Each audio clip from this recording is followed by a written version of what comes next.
The fact that something is good, the fact that something looks beautiful does not mean it came from God. The fact that a counsel or an advice sounded so good and so nice does not mean that God spoke through the person that gave that advice. And so you must be led.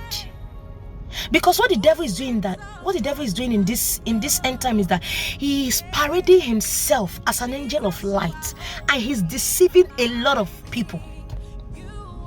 He's deceiving a lot of Christians. And so if you are not someone that has submitted yourself to be led of God, you'll be deceived. If you don't have that fellowship with God, you won't be able to discern when it is God and when it is a devil. You will just, anything that comes, na God's will, na God's will. Matthew 16 verse 21. Jesus gathered his disciples and he began talking to them of how he was going to go to Jerusalem and he will, suffer terrible things, and at the end of it all, the religious leaders will kill him, eventually kill him, and then on the third day he will resurrect. Then in verse 22, Peter pulled him aside, called him aside and began to rebuke him. God forbid, my Lord. Don't say this kind of thing. God forbid.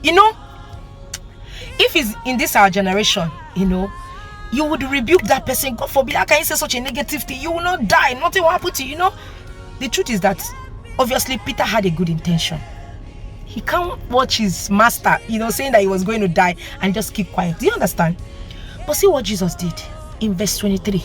Jesus said, I rebuke you, Satan. Get ye behind me. Because Jesus knew that it wasn't Peter, it's the devil. And that's how the devil masquerades himself. And because you don't have a relationship with the Father, because calling yourself a Christian is different from relationship. You can be a Christian, you're just a church goer. There is no relationship. You don't really know the Father. The Father does not even know you. See, you need to grow to the level that you know God. Yes, you know him. You can know when it is him that is speaking. Romans 8:14 says, as many as are led by the Spirit of God, they are the true sons of God. So if you are not led of him, if all your decisions, everything you are doing in life is based on your own, as you just wake up, you take decision, anyhow he's doing you take decision, you are not a child of God. You are not his child. I'm sorry to say. So I just pray that we will learn to follow him and be led of him. Even in the midst of pressure, you will learn to follow him.